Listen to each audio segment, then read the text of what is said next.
Hello, everyone, and welcome to the second episode of Workflow Wonders. I'm your host, Alex Story, co-founder of Skill Mammoth, a business systems and tools consulting firm based right here in the Twin Cities. We help small business owners all across the country reclaim their time by streamlining their workflows through automation and smart system setup. So this podcast is all about learning from business owners and industry leaders about their unique processes and challenges, and then diving deep to figure out how better tools and smarter processes can help them. So, by the end of each episode, I hope you walk away with valuable insights for your own business. And today I'm joined by someone I'm excited to talk to, Jody Carey, a long form business to business SEO copywriter who's pinned content for small businesses as well as giants like Adobe, PayPal, and Schneider Electric. Jody, welcome to the show. How are you doing today?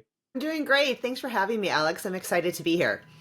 Yeah, it's my pleasure. Thanks for being on the show. So, what's new and exciting in your world right now? Oh, well, the world of copywriting seems like it's been turned on its head in the last couple of years with the introduction of generative AI, which has been exciting and scary and all of the things at the same time. It's really changed the way I work, but it's also changed how I go after clients and the services that I offer them, because it's making it easier for people to write their marketing content, especially social media posts and some of the shorter form content. But I think as far as long form content goes, there's still a place for services for copywriters. Yeah, and I know that has to be cutting into a lot of potential clients these days. The folks that are like, I could rather do it using ChatGPT or I can use AI, which in some cases, like you said, it's very fair. And I know I've helped clients set that up many times, but in my opinion, you know. At least currently, humans write way better than AI, and they're a lot. AI just loves their M dashes, and you can really tell when you're reading it. That and emojis too. But so when you say long form copywriting, and I know that's what you do as a copywriter, can you tell us more about that? Yeah, so I do a lot of websites and I do a lot of feature articles. So more of the relationship building type copywriting, not the taglines or the newspaper ads or the magazine ads or the billboards, that type of copywriting. It's more of the storytelling. And like on my website, I have the content that builds trust. So you're telling your story, you're educating your audience, you're getting them to buy the thing, do the thing, donate, whatever it is that you want them, but it's building that relationship first and then asking for the sale. Awesome. No, I think that's a huge way to do it as well, right? I mean, it's less, it's more consultative, right? You're kind of that partner versus like an order taker that I think a lot of freelancers and a lot of business services kind of fall into. So you're kind of taking it up that level away from just being a commodity and really into offering like an experience. So I love that about what you're doing, Jody. Yeah, you can, everybody who's watching the podcast right now, you can see, Jody's website here, nice and clean. You can obviously, is that your office or did you do it at a studio? No, that's actually at my home when we lived in Australia. Oh, So, and okay, I okay. just had my photos done yesterday at my house in Minneapolis. So my website will be updated here in the next month or so. But yeah, that was in Australia. Fun. Are we going to see more plants? Well, we just did it in its winter time as we're recording this, so there probably won't be as much greenery in the new shoot, but we'll see. Okay, awesome. Well, looking forward to it. I'm about to get some headshots done for the website myself, so my own website. So, exciting.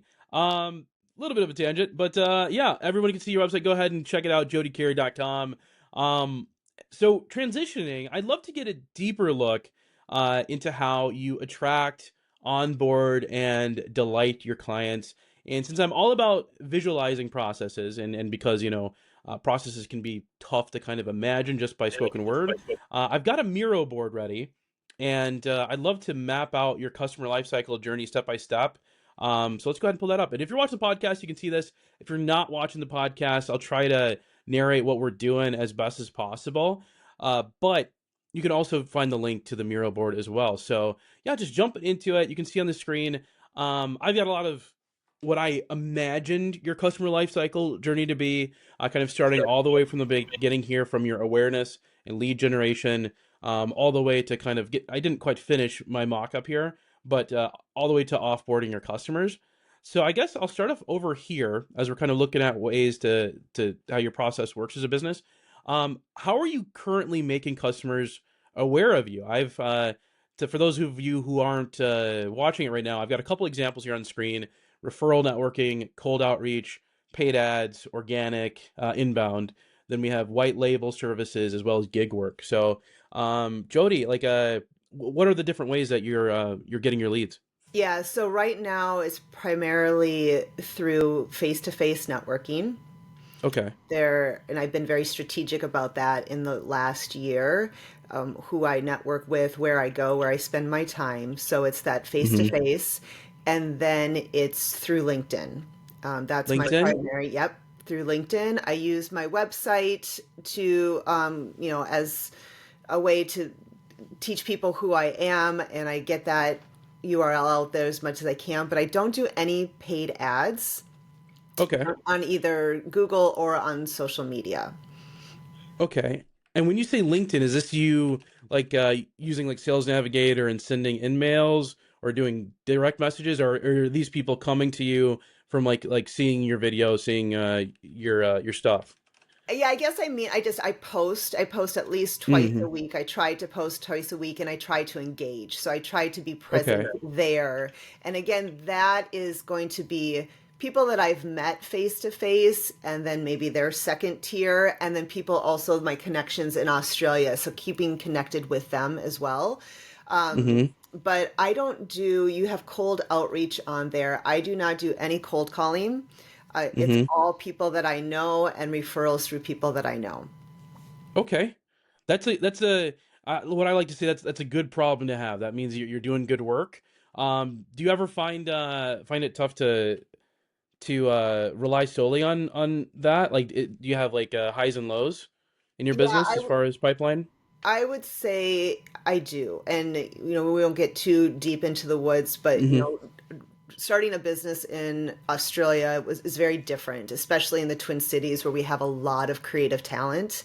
So it Yeah. has been slower to get that referrals and the word of mouth going here, where I felt Hmm. like when I had it before in Australia, it just, people just want to work with local entities and local freelancers, and they don't look very far because everything is very neighborhood based. So it has been a slow uptick here to try to get the amount of business that I want. But it's starting to come, but it's been, about 18 months now coming. Yeah. Okay. No, and I can definitely feel that. I think that engine does take some time to turn when it comes to referral networking, because you have to build those relationships, and the folks that you're working with have to be in a position to refer you to others. Like, okay, Jody would be great for this.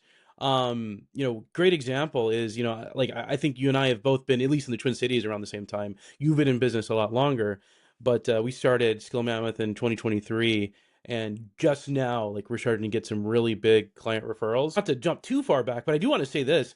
Uh, I think organic social content on LinkedIn is huge. Just anecdotally, I just closed a $12,000 deal because the person saw one of my posts on LinkedIn. I was like, oh wow. It helps really build their kind of parasocial relationship with you, and they kind of self-qualify, and they already imagine themselves working with you. So when you get on that call, it's very, very easy. And I thought it was a lot of fluff, but yeah, putting the legwork in on your organic social content, even if you don't have a million followers, that was really exciting to see when that happened for me. Is that the same? Are you seeing the same kind of responses from folks? Like, they're like, okay, cool, I know Jody's a serious person. Yeah, definitely. And then because you can see who else you're connected to, those mutual connections too. So it's that trust factor that, oh, Hmm. they're friends with this person and I know that person from a previous work experience. So I might reach out to them and get a referral before Jody even knows that I'm asking for a recommendation. So yeah, I just feel like there's within LinkedIn, especially in the B2B space, there's a lot of Hmm. credibility that when you show up and you show up authentically, that they now get to know you. And it's kind of like buying a house, right? Your first Hmm. tour through a house is not when you open the door, it's online, maybe even the second or third visit as well. So we're just changing how we navigate through there. So really starting that relationship through LinkedIn has worked really well for me. Awesome. No, and that's a great way to. I sometimes, even when I'm not even looking for houses, I'll just jump on Zillow and try to find some, just do a little bit of window shopping. Like, ooh, this house across the street just went up for sale. I've never looked inside. Let me see what their house looks like. Yes. So it is very true. So I'll go ahead. I'll light up referral networking because I know face to face and referral kind of are two sides of the same coin. So so we're doing those three areas. Are you doing any like white label or gig work? So when I say white label, I mean like do you work with like agencies? I do actually. Yeah. So Okay, okay, I work with small agencies. I call them agencies of one. So okay. they might be other contractors that are working out of their home, but they subcontract with the other marketing specialists that they need to serve their clients. And that's been working really well. So that is the ad agencies and the web developers that subcontract with me. Okay. Awesome. And then are you doing any gig work on like Fiverr or Upwork or like, freelancer? No, I'm not doing any Okay, gig okay. work. Awesome. All right. So that gives me a good idea of what you have going on right now. So when you meet folks in face-to-face networking or referral networking, are they just kind of sending you an email or like calling you from your business card or like how are they like what does that next step in the process look like? It's usually a one-to-one coffee. It, Okay, okay. they initiate it or I initiate it, depending on, who probably thinks Hmm. they'll get more from the relationship. But that has been a really big way, and I think that's maybe unique to the. I'm part of the Eden Prairie Chamber of Commerce, and that's Yeah. been really the way that that community works. I've heard that other chambers and other networking groups, it's mostly online or it's through email, Hmm. but it's very face to face here.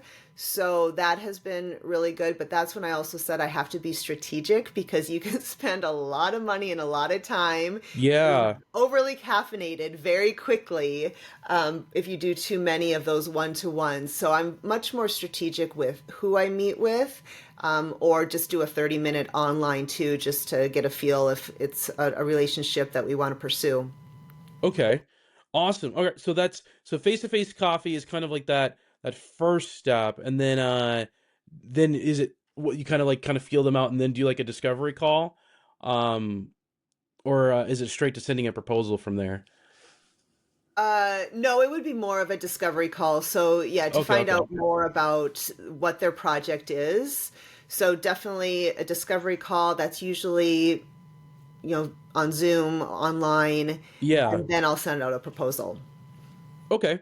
Awesome. All right. So then going to down back to kind of your leads again, where you said you do a lot of organic social content on LinkedIn, and you might have mentioned this already, but just going back, do you like when folks see you on LinkedIn, do they just reach out like via like do you have like a link on your LinkedIn, like your profile, or do they just visit your website? Do they send you a message? How do you get how do you know they're interested?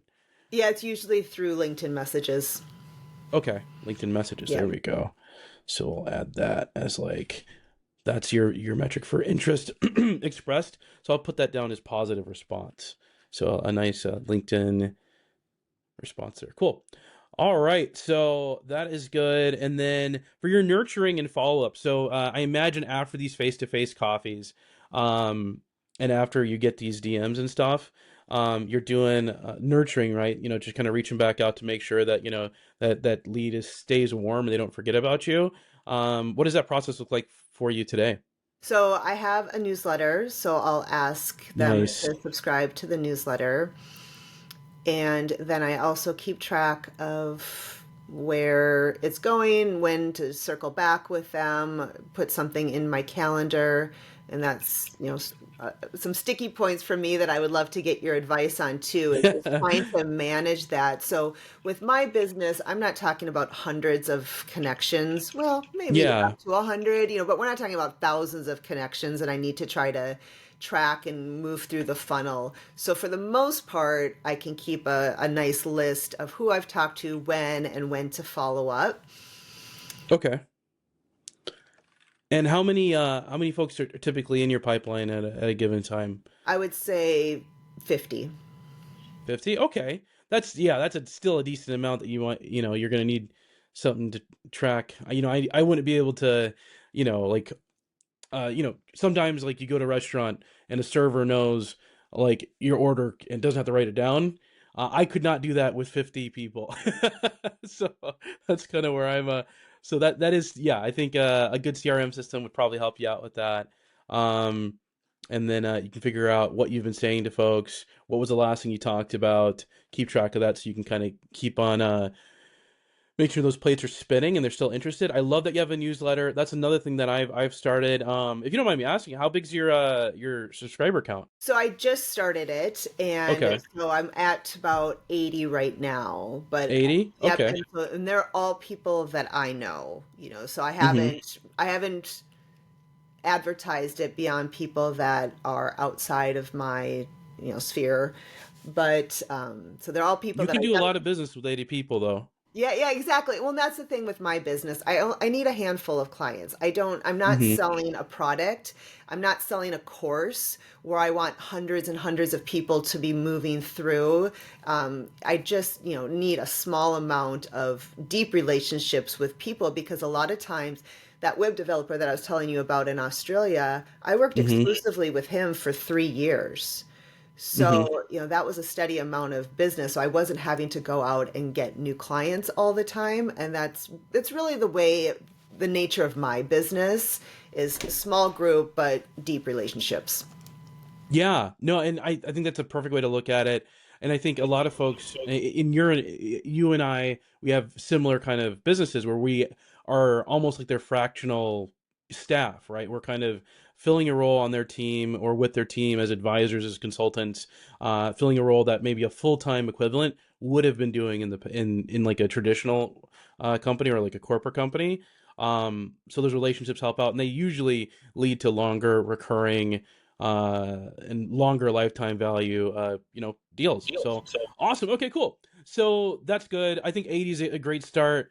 Skill Mammoth's newsletter is a little bit bigger, but still kind of on the smaller end.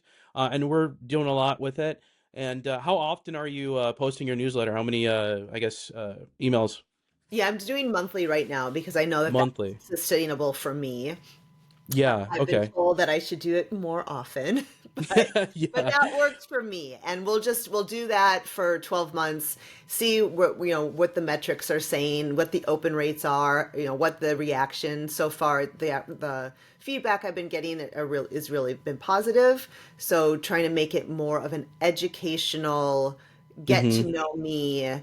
And if you know anyone that is looking for a content writer, please connect us. So it's not a hard sell. That's not my Hmm. personality. And it's not too heavy on the do's and don'ts of content marketing because, not everyone cares.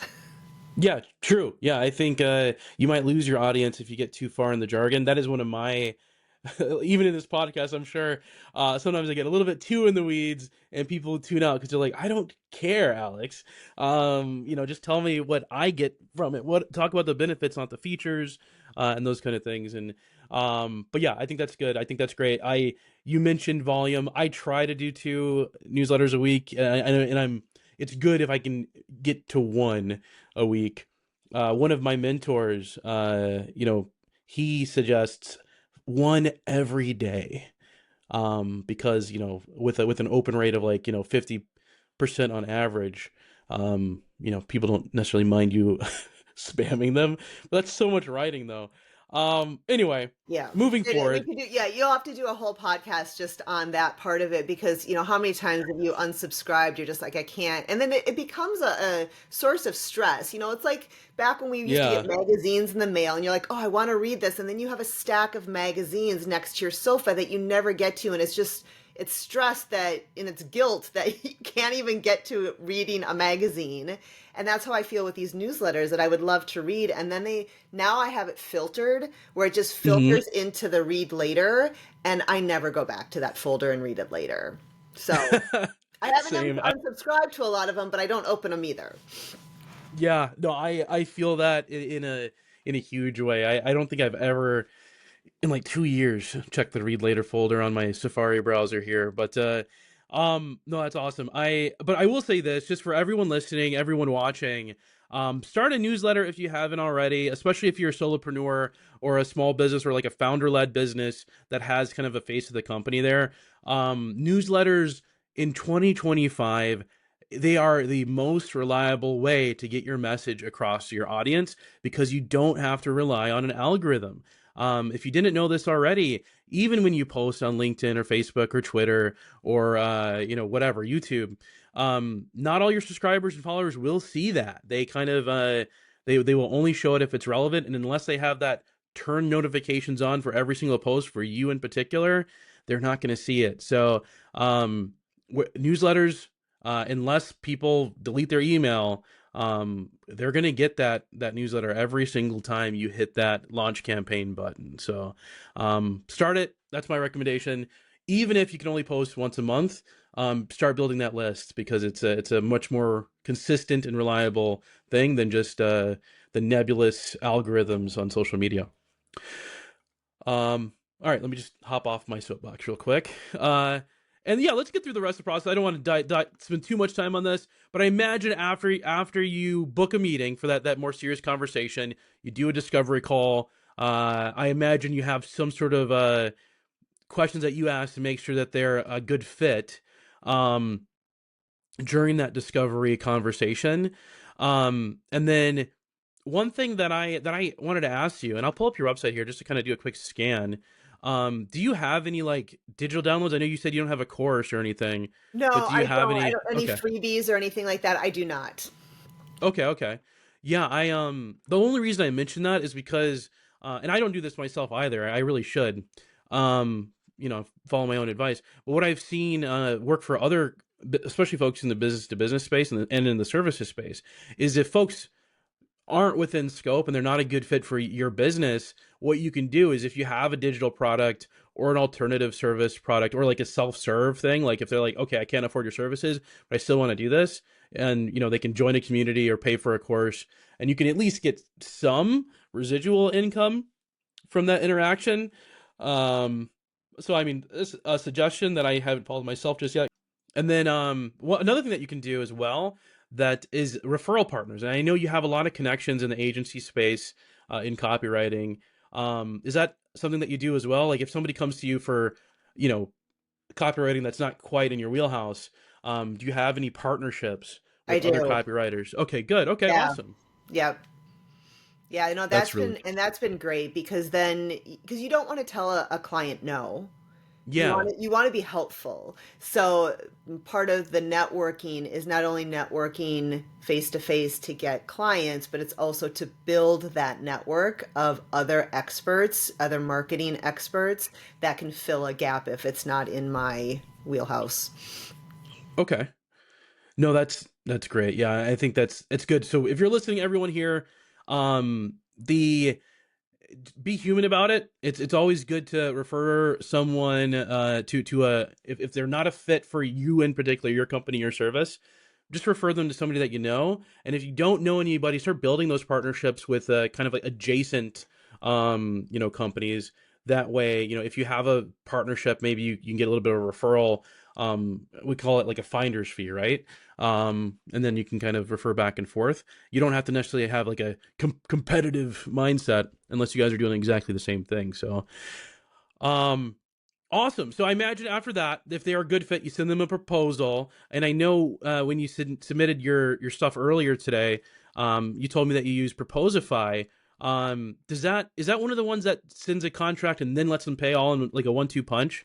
You have to integrate it with whatever your payment method is. So I use Harvest to do Okay. my invoicing. So I do have it linked. So once they sign it, I obviously get a notification, and then that automatically generates an invoice for whatever the parameters were. So for my business, it's 50% upfront. Mm-hmm. But what I need to do, I then need to manually go into Harvest and send that, which I didn't think I needed to do. It's okay because, right, I only have a handful a month, or, maybe if it's a retainer, it's, automatic. But so it's not like I'm dealing with a lot of invoices. But if I was, then I Yeah. need that to be more automated because it sets up the invoice. That's great. But now I don't want to have to send it to, I just want it to happen right after they sign. Okay. Yeah, okay, that is an easy integration most of the time. I haven't used Harvest personally, but that is probably the number one thing that I see with a lot of folks in our space is there's a lot of manual work between the two, and there's a lot of like McKinsey studies that show. So you mentioned that you do Harvest, you do Proposify, kind of that 1-2 punch to get invoices and payments. Do you mind, just curious, how much do you pay for those two applications? Yeah, that's a good question. I feel like all of my subscriptions are around that 120 to 190. So Proposify is 190 a year, and Harvest I think is around 120, $140 a year. And it's Not always bad. it's not bad. I only have one seat. It's only me. As soon as Yeah. I move to more than one seat, then I'd have to pay more. But it's all working out. Those are working out well for me. Okay. Yeah, so like quick math, that's like a hundred and sorry, that's $25 a month on average if I'm doing my Yeah. head math there. And then so one thing I suggested, this is just from an anecdotal personal experience. Quiller, have you taken a look at Quiller? Have you I seen think that I before? did when I was looking at all of the different options. Now, this was probably 8 years ago. And so, they Okay. all advance at different stages. And Quiller was probably more expensive or it had more features than I didn't need. And then that's Mm-hmm. why, but I did look at it. Yeah, so the reason I mention it is because that's what I use. It's a 1-2 punch, and I really only use it for like new clients. I have a different invoice system for recurring clients. I have a client portal, but it's $35 a month if you get Quiller. It is and it does everything all at once. So as soon as they hit that accept button, it'll ask them for their credit card, Oh, and then they okay. can So it also doesn't pay even with have like to go bank. to, okay. Yeah. So, I mean, it might be worth looking into, and I can show you some examples maybe after this call here in the future, and I can show you how I've been using it. It's also got some really cool benefits. Like you can add in like ROI calculators, for example, and then other things to kind of like make it a very fancy experience. I imagine Harvest and Proposify have similar features as well. Well, no, But I'm glad that you mentioned that because I will look at that. I haven't been crazy about some of the design features in Proposify when I went in mm, recently. And then Harvest, I like, but a lot of people use it for time tracking. I don't use it for time tracking. I got tired of waking up in the morning and seeing the email of that my timer had been running for the last 12 hours. So I yeah, don't use it for that part of it. So again, like a lot of these programs, you only use it for like a small part of it. So if Quiller can do what two apps are doing, that would be yeah. even better. Yeah, that is kind of, a big part of what I do in my consulting is like how many applications can we replace here, or at least kind of pare down, because there's so many, and there's lots of bloat these days. I feel like you said that your total app was like 200 something. I wish mine was that cheap. I think we're probably spending like 700 a month on apps at Skill Mammoth between all of our different tools, but it's fun. I'd be lying if I said I didn't have a lot of fun tinkering with all these different apps. But anyway, okay. So you get the proposal, and then I imagine go through like a onboarding process, right, with the new client. Yeah, so then we're really getting into filling out that client brief. Okay, cool. And depending on the project, so what is the purpose of the website or the article that I'm writing or the annual report? Who are the key stakeholders? All of this I do in a Word or a Google Doc, and it's pretty straightforward for the work that I do to onboard a client. Mm-hmm. Yeah, so I don't use any tools for that. Okay.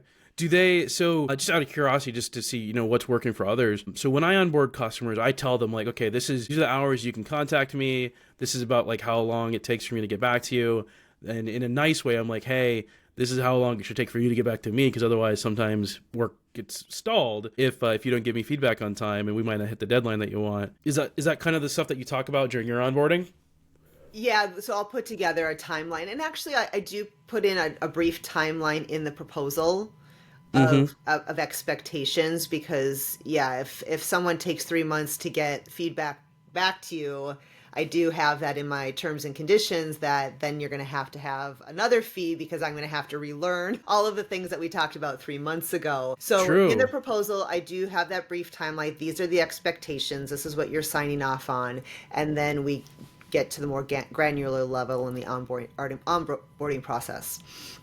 Awesome. Cool. I think that's what I got for everything. And then I imagine it's the fulfillment work. Do you typically allow revisions, or is it like an unlimited thing, or do you have a limit per piece? So I say 2 rounds of revisions. So I'll Okay. do 2 different drafts, and then that third draft is the proofreading stage. Everything's been signed off. That's one thing that I would love to see an app for is Mm-hmm. those revisions. So in Word or in Google Docs, track changes and comments. Every client does it differently. It's almost like how you organize your desk and and everyone's a bit different in how they want to track their changes and make changes to a document. And I just feel like there hasn't been a super smooth process in that Mm-hmm. and making sure from my end that I'm getting every one of those changes that they've commented on. I don't know if there's anything out there yet. I think book editors use something that I heard is very, very expensive. But Mm-hmm. I feel like with all of these great advancements that we have in productivity, the track changes just still seems a bit clunky. Yeah. Yeah. It's definitely frustrating, and depending on who you're working with, like you said, if maybe they're a Microsoft company or they're a Google company, and even then, like, folks just have their own idiosyncrasies when it comes to using these apps, that it can be a nightmare. We don't do the same type of work, but I will say what works for me when I do my reviews is I use a tool called Quiller, or sorry, not Quiller, Q, another Q word. It's called Q. It's what I use for my client portal. And when I work with clients, they can review it right with the portal. So I upload a file like a PDF, and they can take a picture and then comment. Right? They can say, okay, cool. I like this picture here. Can you keep that? Oh, change this, whatever. And I know it's different with words than it is with like visual elements, but that might be something you could look into, and I'd be happy to demo it later. But Yeah, Q I'd is the love name to of that check app. that out. I haven't heard of that one. Yeah, it's brand new, it's a Y Combinator backed.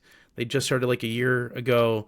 Small, like probably less than 1,000 customers. But what's really cool is the founder's very receptive. Like I've DM'd him multiple times, and he's made updates like within 2 days of things that I wanted. So it's been a very interesting tool to have, and it's about $50 a month is the cost.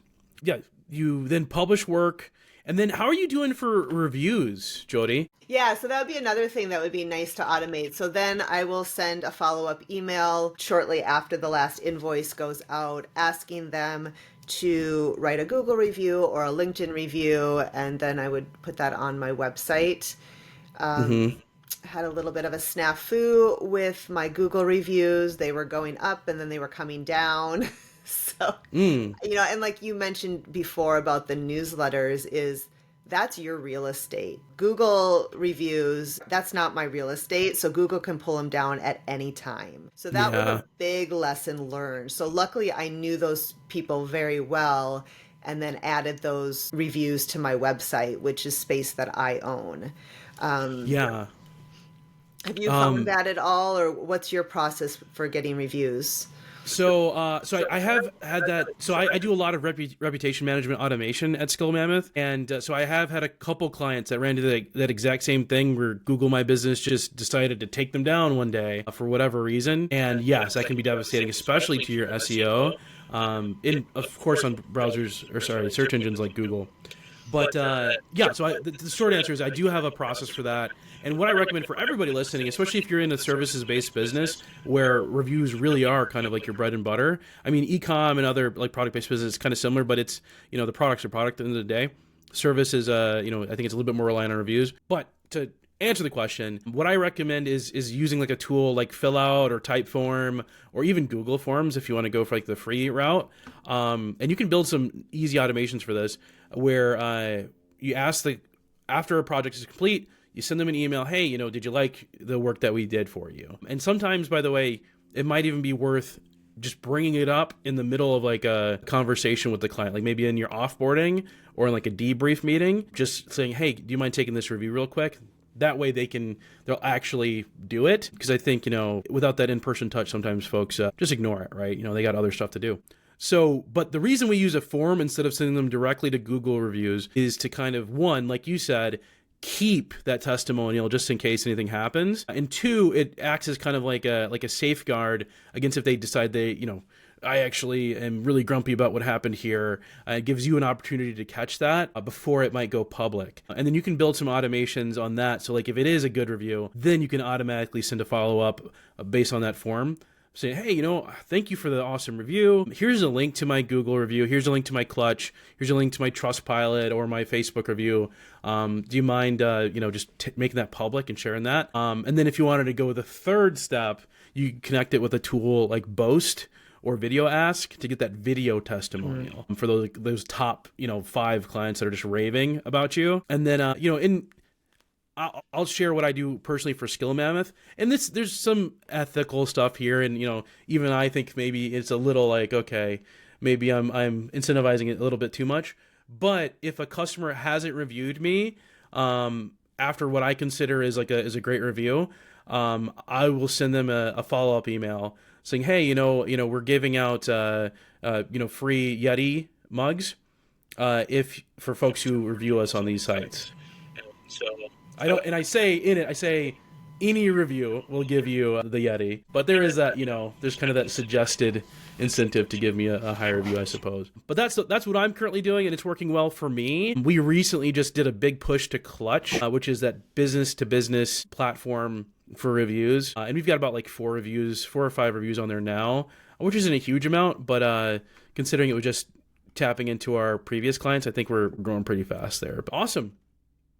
All right, Jody. Well, thank you for sharing your processes with me. I think we identified a couple different areas there. So earlier you talked about LinkedIn and posting there, and I think it's important to make that organic. Are you using any social media tools like Buffer or Hootsuite?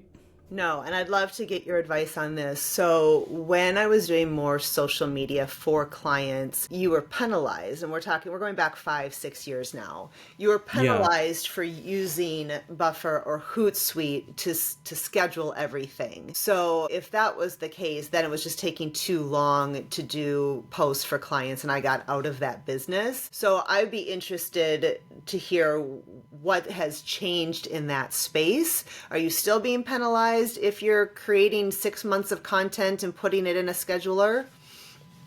Yeah, so I'll give you my experience and what I know from the social media experts that I follow.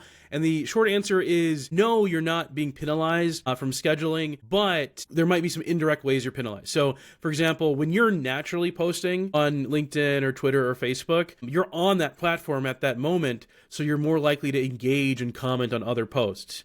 And that usually sparks your algorithm up a little bit because, okay, they see, okay, Alex is engaging, he posted, let's make sure his post is shown to a little bit more people since we can see that he's there, he's actively working in the app. So the social media experts that I have followed, they say if you're using a scheduling tool like Buffer, Hootsuite, or Hypefury, just make sure that you log in during the time that your stuff is scheduled and just make sure you're commenting, engaging, liking posts so you get a similar bump. It's not like a direct penalty, but it's kind of like an indirect one that you run into just because if you're not on those platforms ever, then you're not going to see the benefits of that algorithm popping off for you. So, and once again, I feel like algorithms, it's almost like a superstition. Like if you do these 3 things, then you will get lots of views. And I will say, for just to shout some numbers, I have about 3,300 followers on LinkedIn right now, which is my primary social media, and I get about like 10 to 15,000 impressions every week, which I think is a decent amount. And I use a scheduler. I use Hypefury to schedule my posts, and I just make sure that I log in at 7 a.m. which is when my posts go live on LinkedIn. But hopefully that answers your question. Yeah, it does, and it's good to know that, you don't get penalized for it, but you still have to be present. You can't, it's not 100% automated, and that's the way it should be, because LinkedIn is a one-to-one more feeling versus maybe some of the other social media platforms. So as soon as we lose that personal touch, I think people will probably abandon that platform. So yeah, it's good to know. Yeah, yeah, and by the way, everyone put in the reps, right? If you want to blow up, I'm sorry to say there are no shortcuts. I wish there were, because I would have used them. But yeah, put in the reps, make your posts, engage with folks that you like to engage with. I will say, there are some things that will help out. So if you have a couple of good friends on LinkedIn, like professional colleagues, and you're always liking each other's posts, one thing that's good about that is the way LinkedIn's algorithm works specifically is they will not show your post to a second degree connection until it's been engaged with by somebody in your first degree connection. And then it kind of goes up the ladder from there. It won't show it to a third degree until somebody from the second degree is engaged with it. And that's how it goes viral, is when those kind of your Kevin Bacons start engaging with your content, right? So awesome. Now, in the email that you sent to me earlier, you mentioned, and you kind of mentioned this call too, is you're looking for a CRM that's sustainable and budget friendly. You want it to be easy to manage, doesn't become another time sink, because I think a lot of CRMs these days, I feel like you're just clicking around, and it's like, why the heck am I doing this when I could just write it down in, like a note app or Google Sheets or whatever. And at Skill Mammoth, we often consult on CRMs and help customize them for businesses. So I guess tell me, like, what have you tried so far? Yeah, okay. I'm really excited to talk to you about this, because I feel like this is the friction of my business processes. So, like I mentioned, I am very involved with the Chamber of Commerce. We still do paper printed business cards. So I will come home with a stack of business cards after every networking event, and I can no longer write little notes on it because people are printing on both sides. So I started with a newer app called Hi Hello, which allows you to scan it, and then it creates a database and you can put notes in it, and that was great. And then for some reason I stopped using that. And then someone introduced me to Copper, which is feeds, it's a Google extension. So any emails that I get, I can just click on the Copper link and that automatically pulls their information. That was much easier. That was really good, because any information they had with that automatically got populated. I can do funnels, I can do follow-up calendars, I can do all of those things from Copper. Have I done that? No. Yeah. So I feel that. So then actually what I've been doing is very old school. I have a Google Sheet. I have everyone's name. I have notes of where I met them or who introduced me, what we need to talk about, what date I should follow up. Yes, now I have to go into that and make sure I'm looking at it. So what I did the other day is I copied all of the Google Sheet, I put it into ChatGPT, and I said, tell me 5 people I need to follow up with today. And I was I love that. Yeah, I was super impressed. It gave me Yeah. a reason why. It gave me a topic that we should talk about. It was quite impressive. That's where I'm at. It needs to be super easy and super intuitive. I don't want to go in and start building funnels and moving people around and doing all of these things. I just need, 5 people that I need to follow up with today. Yeah. Okay. No, that's awesome that you're able to do that with Google Sheets. What's so funny, that combination that you mentioned with Google Sheets and ChatGPT, that is a big selling point for a lot of CRMs these days, is that kind of AI element to it. And they're always like, pay an extra $10 a month for this AI feature. And it seems like, you were able to kind of hack it, just by, all right, I'm going to copy this, plop it into ChatGPT, and it'll give me that information automatically, which is really, really nice. Have you ever tried Pipedrive? I've heard of it. I've looked at it, but no, I haven't used it. Okay. So I'm biased. It's the one that we use at Skill Mammoth, and I love it. And I use it all the time, literally every single day. And we have probably a run-through rate of, I would say, about like 200 deals a week using it. Now, I put all my prospects in there too, like because I do a lot of cold outreach at Skill Mammoth, not just some of the organic and referral stuff. I wish I could share my screen right now because I could show you, but I love it because it has at the advanced tier, which is I think their second tier, they have built-in automations that help out with speed. Because my biggest pain point, especially when I'm doing a lot of cold outreach, is I don't want to spend more than 3 seconds, like putting like a contact into my CRM and marking like when I need to follow up, marking when I need to talk to them, like what we talked about, that kind of information, where I got that lead from in the first place.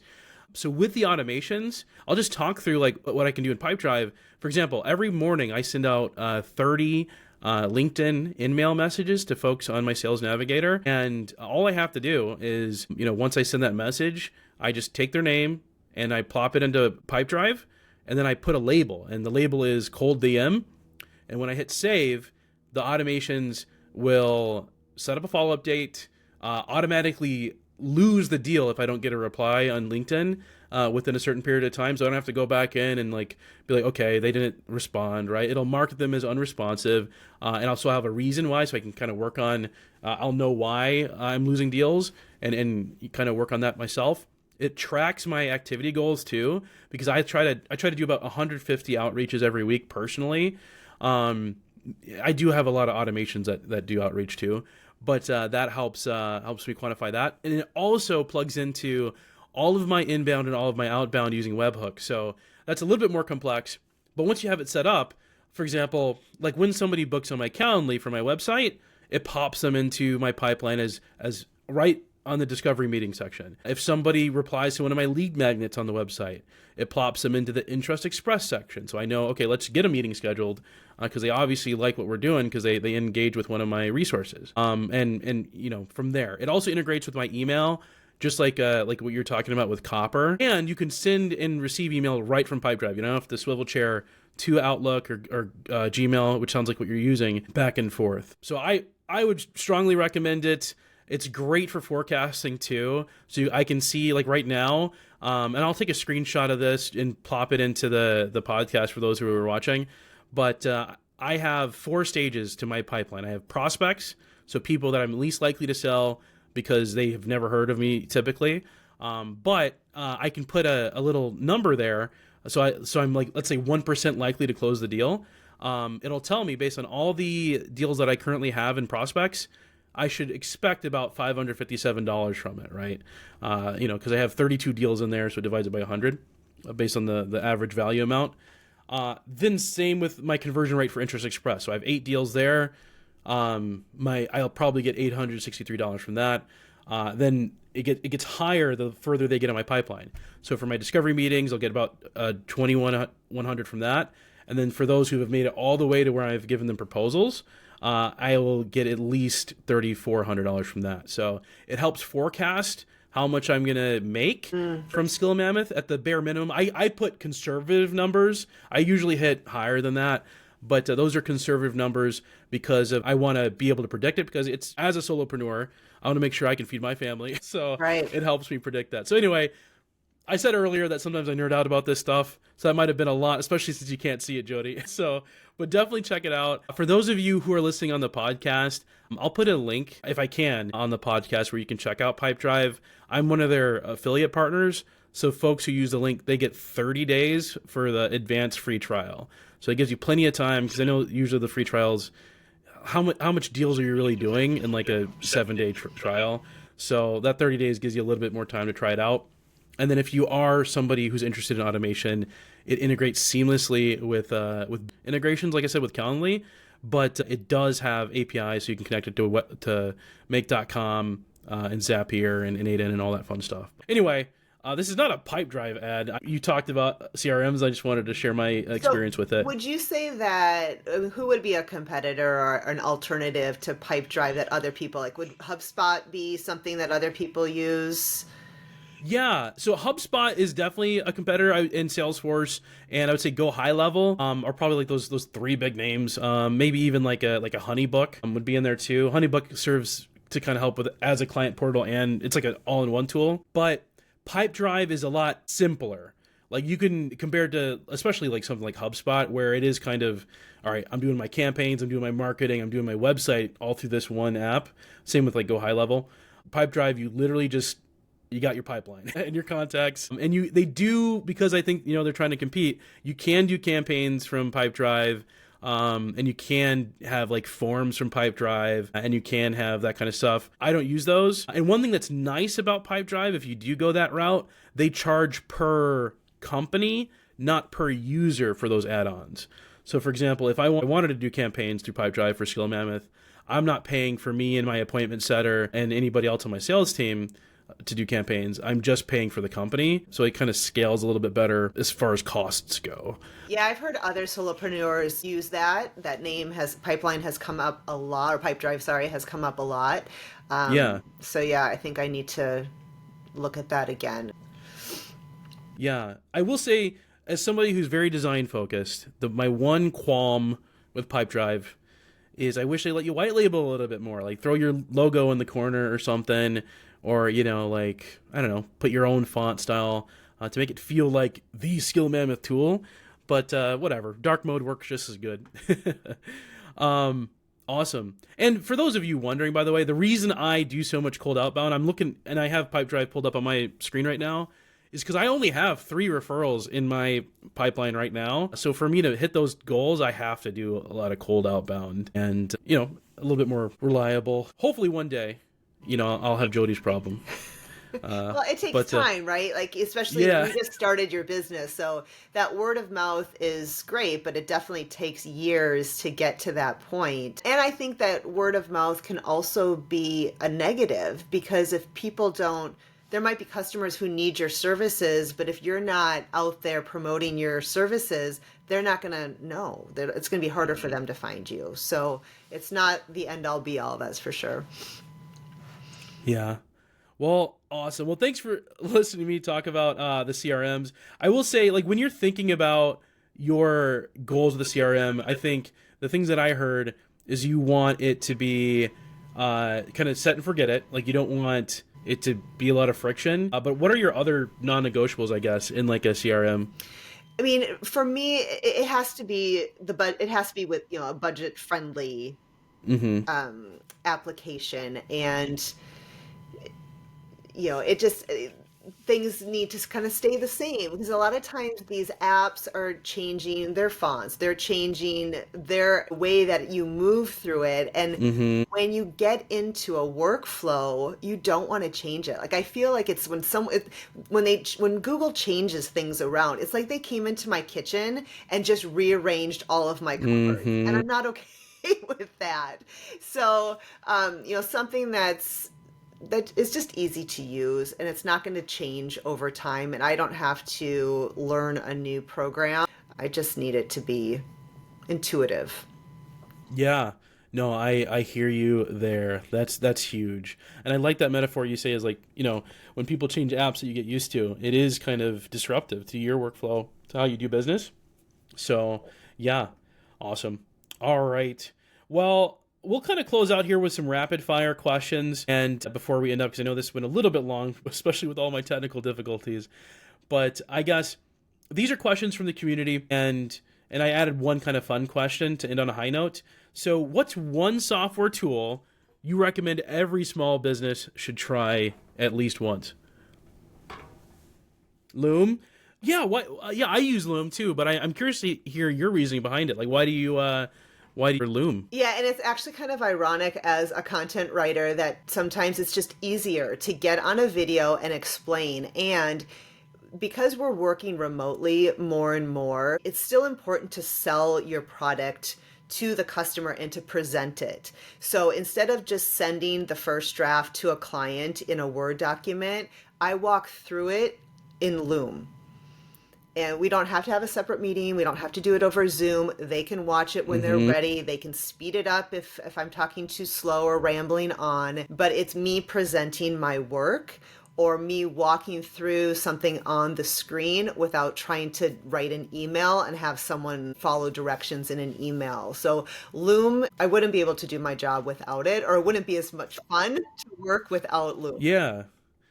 Yeah, and to kind of, for anyone who hasn't heard of or used Loom, Loom is a screen recording app that as you're recording, it's uploading and processing your video. And by the end of you recording it, you already have a link to share with whoever you were intending to share that video with. So it's great for client communication, great for outreach, great for asynchronous communication. And they have some, if you use the AI tools, it'll like automatically put a transcript in there. It'll automatically title your video. So even like small things like that, it's like, okay, cool. I have a pretty put together video that I can share with whoever. A good example is, for how I use it at Skill Mammoth for my clients, is I do a lot of work from 4 a.m. to 8 a.m. just before the world even wakes up. And this very morning, I was building an AI chatbot for a client, and I just recorded a video and sent it over to them using Loom. That way, I'm not having to like schedule a meeting with them at 4 to 8, and they can just get to it when they get to it, and then give me feedback from there. So I think great tool, especially like you said, Jody, for remote work. And async work. It also kind of opens up, if you are somebody who is locked to a particular region, look into it, because you can now start working globally if you really want to, with a little bit easier than just kind of maybe trying to track down emails back and forth. Awesome. So that was really, really cool to hear. So what's the biggest aha moment you've had about improving your workflow, especially as a solopreneur who is, wearing all those different hats? What was kind of like that biggest aha moment for you? You need to spend money on these tools.